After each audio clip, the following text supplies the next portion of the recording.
Hello friends. नमस्कार दोस्तों। मैं ब्रजेश आपके साथ हूँ आज एक नए टॉपिक को लेकर कि महाभारत में क्या क्या इश्यूज थे। महाभारत हैशटैग 2 कंटिन्यूटी में है जो पिछला वीडियो था उसके। महाभारत से हमें क्या सीखना चाहिए। तो अब हम इश्यूज क्या क्या डेवलप हुए थे महाभारत काल में, क्या क्या समस्याएं थी, क्या क्या मुद्दे थे जिन पर कि सारा महाभारत बेस्ड था। तो आज हम बात करेंगे कि पावर इश्यूज क्या थे। महाभारत जो हुआ उसमें जो शक्ति का बंटवारा कितना बड़ा इशू था,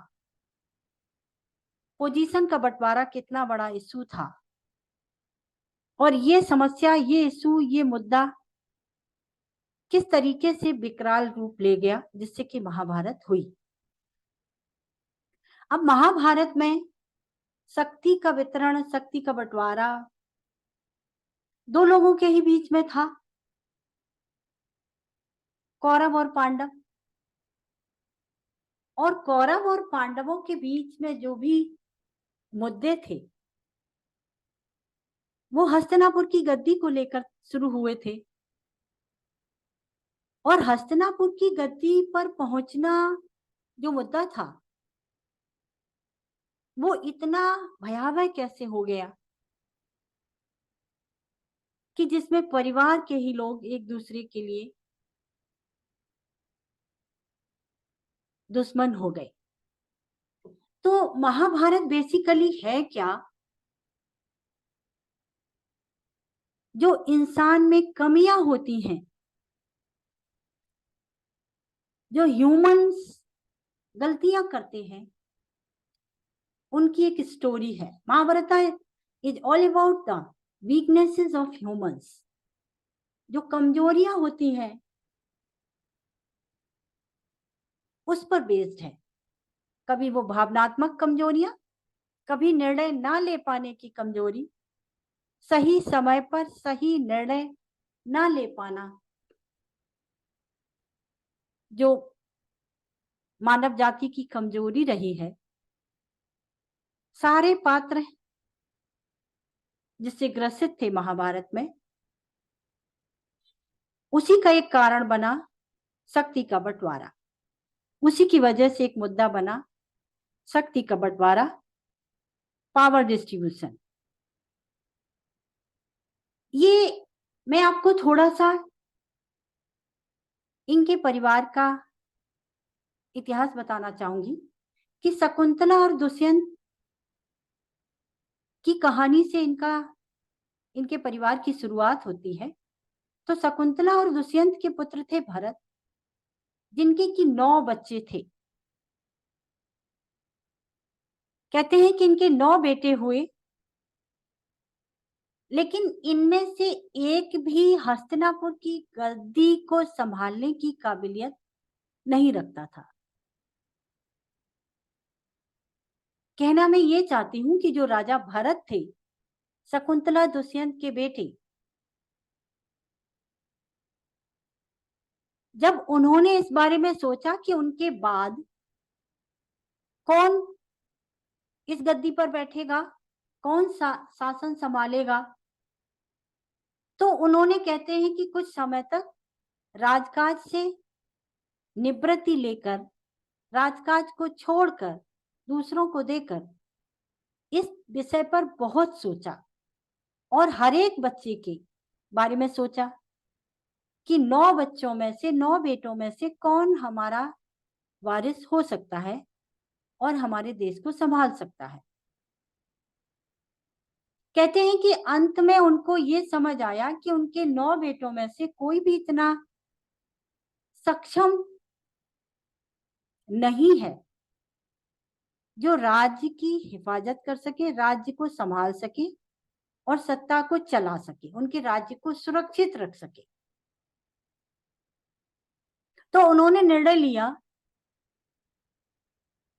कि जो हमारी डायनेस्टी है, जो हमारा राज्य है, उसमें से ही हमारे परिवार के अलावा किसी हम ऐसे वारिस को चुनेंगे, किसी ऐसे व्यक्ति को चुनेंगे जो बुद्धिमान हो, शक्तिशाली हो और इतना सक्षम हो कि वो हमारे राज्य की रक्षा कर सके, हमारे राज्य को संभाल सके। तो उन्होंने क्या किया कि अपने 9 बेटों में से किसी को भी सिंहासन पर नहीं बैठाया। एक युवक जिसका कि नाम था भारत भूमन्यु को सिंहासन पर बैठाया। बहुत सारे तरीकों से उन्होंने उसकी परीक्षा ली और जब उस परीक्षा में वो सफल हुआ तब उसे ये बात की जानकारी दी कि उसको राजगद्दी संभालनी है। और हुआ भी वही, उस व्यक्ति ने बहुत अच्छे से शासन चलाया।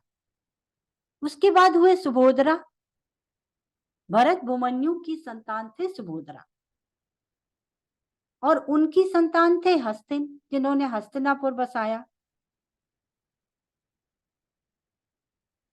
और हस्तिन भी बहुत ही सक्षम राजा साबित हुए। और इसके बाद हुए अजामिल। हस्तिनापुर का शासन जब हस्तिन ने बहुत अच्छे से संभाला, सब तरफ समृद्धि रही, तो उन्होंने अजामिद को अपने बाद अपना शासन सौंप दिया। जब उन्होंने अजामिद को सौंप दिया तो अजामिद ने भी यक्षों से, अपने आसपास के राजाओं से अपने राज्य की रक्षा की, हस्तिनापुर को समृद्धशाली बनाया, प्रजा को भी खुश रखा। और उनके बाद जो राजा हुए वो हुए दक्ष। तो इस वंश में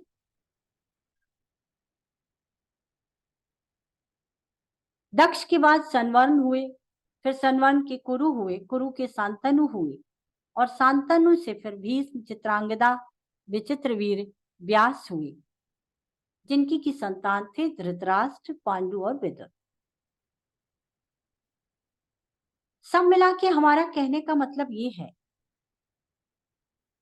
मैं जो कहना चाहती हूं वो ये है कि अगर कोई व्यक्ति आपके परिवार में सक्षम नहीं था, धृतराष्ट्र देख नहीं सकते थे, पांडु कमजोर थे, विदुर को मान्यता प्राप्त नहीं थी, एक भाई का सम्मान प्राप्त नहीं था गद्दी पर बैठाने के लिए, भीष्म पितामह थे, देवव्रत जिनका की नाम था, देवव्रत थे, विवाह योग्य थे, विवाह नहीं करना चाहते थे, उन्होंने भीष्म प्रतिज्ञा ले रखी थी। जब हालात ऐसे थे तो गद्दी पर किसी बाहर के व्यक्ति को भी बिठाया जा सकता था, जैसा कि इनके पूर्वज करते आए थे। तो मुद्दा इसलिए बढ़ा कि सही निर्णय लेने में धृतराष्ट्र सक्षम नहीं थे। इनके यहाँ पावर की लड़ाई जो थी, शक्ति का इशू क्रिएट हुआ, जो मुद्दा बना, वो क्यों बना? क्योंकि धृतराष्ट्र की निर्णायक क्षमता जो थी वो सुनिश्चित नहीं कर सकी कि राज्य किसको दिया जाए। यहां पर दो बातें मैं कहना चाहूंगी। धृतराष्ट्र अयोग्य शारीरिक बनावट में थी, शारीरिक कमी थी कि वो देख नहीं सकते थे, जिसके लिए वो खुद कुछ नहीं कर सकते थे। लेकिन अगर उन्होंने अपनी बुद्धिमानी का परिचय दिया होता तो वो ये निर्णय लेने की क्षमता उन्होंने प्रदर्शित की होती, सही समय पर तो भी ये जो मुद्दा था पावर का, वो बढ़कर इतना विकराल नहीं होता कि महाभारत की जरूरत पड़ती, महाभारत की नौबत आती। एक श्लोक है महाभारत में जिसमें कि कहा जाता है कि दुर्योधन एक पेड़ है, और ऐसा पेड़ है जो कि महत्वाकांक्षा से ओतप्रोत है, जिसमें महत्वाकांक्षा समाई हुई है, और जो वो कर्म करता है वो इसके तना है, पेड़, उस पेड़ का तना है, और शकुनी उसकी टहनियां हैं। उस पेड़ की जो ब्रांचेस हैं वो शकुनी थे, और दुशासन जो थे इसमें लगने वाले फल फूल थे, और कहते हैं कि माइंडलेस धृतराष्ट्र जो थे वो इसकी जड़ थे। ये श्लोक में आया है। अब महाभारत को टाला जा सकता था अगर सही समय पर धृतराष्ट्र सही निर्णय लेते। फ्रेंड्स, हम लोग कोई नहीं होते हैं, वी आर नोबडी टू जज जो कुछ भी हुआ पास्ट में। भूतकाल में जो घटनाएं घटती हैं उनको हम बदल नहीं सकते, लेकिन भविष्य में ऐसा ना हो इसके विषय में जरूर सोचना चाहिए। अगर काबिलियत के आधार पर सत्ता का सही बंटवारा हुआ होता तो महाभारत नहीं होती। ये बात आज भी कारगर है, ये बात आज भी रिलेवेंट है। आज भी हम सभी को इस बारे में जागरूक रहना चाहिए कि कोई भी सत्ता, कोई भी बड़ी पोजीशन, कोई भी पावरफुल पोजीशन वही डिजर्व करता है जो इसकी काबिलियत रखता है, जो इसके लिए, जो कि इसको संभालने की बुद्धिमत्ता रखता है और क्षमता रखता है।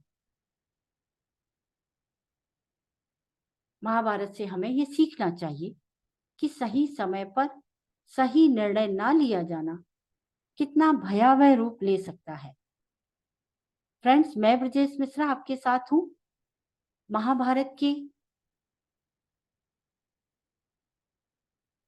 कुछ वीडियोस को लेकर, जिनमें मैं इश्यूज को डेवलप करूंगी, इश्यूज के बारे में डिस्कस करूंगी।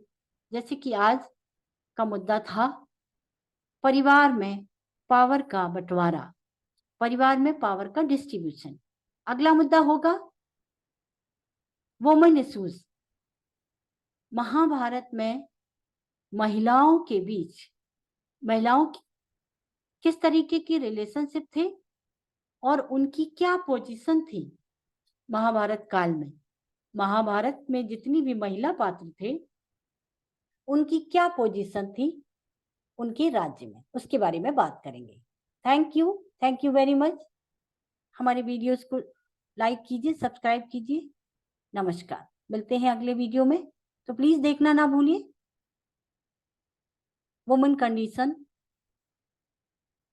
इन महाभारत काल, राज परिवार में, महाभारत के हस्तिनापुर के राज परिवार में महाभारत काल में महिलाओं की क्या पोजीशन थी। नमस्कार।